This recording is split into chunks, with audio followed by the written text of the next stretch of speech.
شهر رمضان الذي أنزل فيه القرآن هدى للناس وبينات من الهدى والفرقان فمن شهد منكم الشهر فليصمه ومن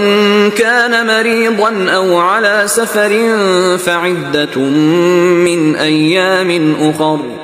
يريد الله بكم اليسر ولا يريد بكم العسر ولتكملوا العدة ولتكبروا